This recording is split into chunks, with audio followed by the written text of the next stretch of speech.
Então não me esqueça, hoje a partir das 8h45 da noite, né, coladinho aí no Roda Viva, você assiste a mais uma edição do programa Tribuna Livre, recebendo hoje o presidente da Federação da Agricultura no Estado do Acre, o empresário Assuero Veronês. Então, o empresário Assuero Veronês é o nosso entrevistado de hoje, nosso convidado a partir das 8h45 da noite.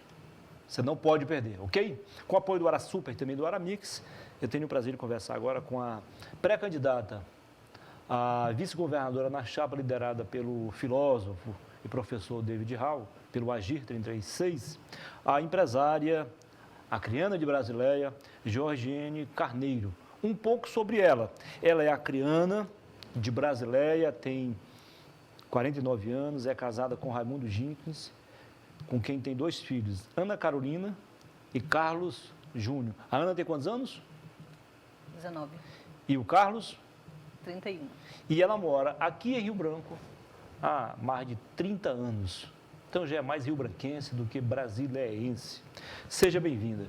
Obrigada. Boa tarde. Boa tarde. Seja bem-vinda, muito obrigado por ter aceito o nosso convite, ok? É um prazer estar aqui com vocês. Bom, eu apenas fiz um breve histórico do que a senhora é, melhor dizendo. No fundo, quem é Georgiene Carneiro? Georgiene Carneiro é uma pessoa muito simples, muito humilde, veio de família muito carente, né? Brasileira, entendeu? E muita luta, lutou muito para conseguir criar seus filhos, né? Minha mãe era lavadeira na época, nós não tínhamos condições, né? Então ela conseguiu um emprego no hospital, foi trabalhar. Meu pai era policial civil, Manuel Bibiano, o nome dele. Então, assim, a gente lutou bastante e aí, com o passar dos tempos, a gente teve que vir para Rio Branco, porque lá a situação era muito difícil, minha mãe vinha muito doente, então ela teve que vir fazer um tratamento aqui. E aí eu tive que acompanhar ela, era muito novinha, né? Eu deveria ter uns 13 para 14 anos e vim cuidar dela aqui em Rio Branco. E por aqui a gente foi ficando, né? Lutando com o tratamento dela. E aí eu comecei a estudar, né? Casei, tive meus filhos e por aqui estou. Tá, então a senhora é filha de servidores públicos, a mãe servidora da saúde e o pai servidor da Secretaria de Segurança Pública. Ele era policial civil? Meu pai era policial civil. Ambos aposentados? Exatamente. Tá. E como é que surgiu, então, ou melhor dizendo, vamos lá. Primeiro, como é que surgiu essa oportunidade de se tornar empresária, notadamente da área da construção civil, que o mercado anda meio saturado, né? Anda meio complicado, né? Apesar de ter havido nos últimos anos, nos últimos meses, digo, uma pequena reação, mas ainda está muito difícil, né? E aí? Muito difícil. Na verdade, assim, eu tinha uma pequena empresa, né? Na época, de lanche, né? Café da manhã, essas coisas. E aí, como estava... Onde funcionava o lanche? O lanche era ali na Via Chico Mendes, entendeu? Mas aí, como não estava dando como eu pensava, a gente passou para o ramo da construção civil, né? E aí fomos começando do zero, naquela batalha, naquela luta. E aí as coisas foram melhorando, né? Aí apareceu o trabalho. E aí a gente foi andando, só que chegou um ponto que a gente conseguiu trabalhar, conseguimos terceirizados os serviços, né? Mas a gente fazia as obras, né? E não conseguia receber. O problema de trabalhar terceirizado é que o lucro já diminui, né? Muito pouco. E você ainda fica dependendo da empresa que contratou para poder repassar o pagamento. Geralmente é assim que funciona, né? O serviço era terceirizado, então demorava muito para a gente receber, né? E aí os funcionários não entendem que a gente depende de outras pessoas, né? Sim. Daí começavam os conflitos, né? Entendi. Vamos para a justiça, vamos atrás. E aí assim foi ficando cada dia mais apertado, porque a gente investiu o que tinha e não consegue receber, não conseguia receber. São mais de 10 anos no mercado? É, mais de 10 anos no mercado. No melhor momento da empresa, a senhora lembra quantos empregos diretos a empresa conseguiu gerar? Na verdade, foi na pandemia. Na pandemia? Na pandemia, a gente trabalhou bastante.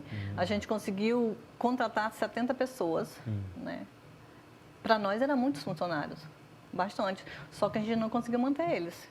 mas foi a época que a gente mais ganhou dinheiro, que a gente mais trabalhou. E estava tudo indo bem. Do nada, demos uma caída de novo. Mas normalmente é assim na construção civil, você vai por período, né? Período. Aí chega o período do inverno amazônico, daqui a pouco começa, né? Nós estamos ainda no Isso, verão. o inverno. Pleno verão, daqui a pouco, daqui a 90 dias, aí muda tudo. Então, Ou pode mudar tudo. Sempre é assim. No verão dá uma melhorada, Sim. no inverno a gente dá aquela parada, né? Mas aí, como a gente trabalhou bastante, investiu o que tinha e não conseguimos receber, estamos parados no momento. Agora, essa parada, na sua opinião, é em função da carestia, os produtos, né? O material de construção, de um modo geral, teve um aumento considerável. E isso deixou muita gente pensando duas vezes antes de investir. Né? Com certeza. Porque a gente investia um valor e no final a gente não conseguia mais tirar porque Sim. aumentou bastante, né? Além dos impostos que são muito caros, né? Então o nosso lucro vai todo praticamente para o imposto, né? Você faz uma planilha de uma obra, o custo de uma obra, 60 dias depois, ou 30 dias depois, tudo muda, aumenta o preço, e aí? Como manter? Com o mesmo preço? Não tem como manter, impossível. Infelizmente, isso é impossível. Principalmente aqui no nosso estado, né? Legal. E como é que surgiu esse convite para a senhora ser candidata a vice-governadora na chapa do David Hall, que inclusive está aqui. Seja bem-vindo, David. O convite partiu de algumas conversas, né? Do David com meu esposo. E aí começaram, né, as ideias surgindo. E aí eu aceitei, né? Porque é novo para mim. A senhora não tinha nenhum envolvimento direto com a política? Nunca me envolvi com política. E nem ele, o esposo? Não, meu esposo sempre gostou, sempre participou de política, né? Mas sempre ele ficava por trás dos bastidores, né? Ele nunca foi candidato? Não, nunca se candidatou, mas sempre ficava por trás e ele gosta muito, né?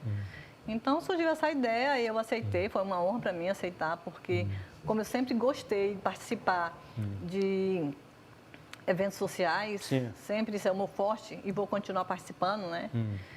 Então, para mim, foi uma ideia, assim, maravilhosa. Porque eu acho que esse é o momento, né? Porque se eu quero ajudar, se eu quero mudar... A hora é agora. A hora é agora. Eu acho que é o momento, né? Então, eu só posso fazer isso participando. E ele, o que diz? Ele? O que afirmou no início, quando o convite foi a ideia, feito? Ele ficou encantado, maravilhado. Por quê? Porque ele gosta muito de política. Ele gosta de se envolver. Mas sempre estava por trás dos bastidores, né? Então, para ele foi maravilhoso essa ideia. E a reação dos filhos e do restante da família? Ninguém... Foi contra? Todo mundo contra. Todo mundo contra? Todo mundo contra, porque eles disseram que não era, para mim não era o momento, eu não poderia entrar nessa. Inclusive os filhos? E aí, o que fazer nesse momento? E aí eu achei que eu devo seguir o meu coração, primeiramente a Deus e o meu coração. E o que o seu coração diz? Meu coração diz que eu tenho que ir em frente. Dizem que o coração tem decisão que a própria razão desconhece. Né? Tem emoção que a própria razão desconhece. E eu creio nessa vida que Deus tem um propósito em tudo para nós. Então, se Ele me permitiu chegar até aqui, é porque Ele tem um propósito na minha vida. E eu acredito muito nisso. O que eu puder fazer, eu vou fazer para mudar a nossa situação. E é com esse sentimento, com essa motivação que a senhora vai à luta, é isso? Com certeza. Nós precisamos de uma mudança, o nosso Estado precisa de uma mudança. Não de palavras bonitas, porque é o que a gente vê, né? Nós precisamos de atitude. E nosso partido já está dizendo, agir. Ele diz tudo. Então, nós precisamos agir para ter essa mudança. É verdade que vocês tiveram que, desculpe a redundância, tiveram que agir com muito vigor logo no dia da convenção, no local marcado e horário determinado.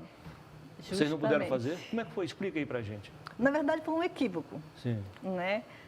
Eu conversei com uma pessoa pelo WhatsApp, né? Só que foi tão muito rápido, tudo muito em cima. E aí eu disse para ele que eu precisava de um lugar para a gente fazer um evento, mas eu não citei, né, detalhes, porque eu acho que não tem importância, né? Sim. E aí a pessoa deu tudo certo, E eu achando que estava falando com o presidente da associação, né, dos oficiais, e eu estava falando com outro presidente de outra associação. Então foi um mal entendido que aconteceu. Entendi. Por isso chega lá no dia. E aí, no dia e na hora, infelizmente, o presidente desse clube estava lá e disse que não, Aqui não, cidadão. que não era com ele que eu tinha falado e tal. Ele perguntou se eu tinha, né, as conversas, Sim. eu falei tinha tudo no telefone e tal. Aí foi tudo resolvido lá na mesma hora e nós tivemos que agir, correr para outro lugar para não perder o foco, né? Entendi. Nós vamos ao intervalo comercial. Antes, porém, eu quero saber o que é que a senhora pensa, o que pode ser feito para melhorarmos, então, a política ambiental, já que é a sua área de formação, ok? Ok. Vamos ao intervalo, voltaremos em 2 minutos e meio. Fique com a gente.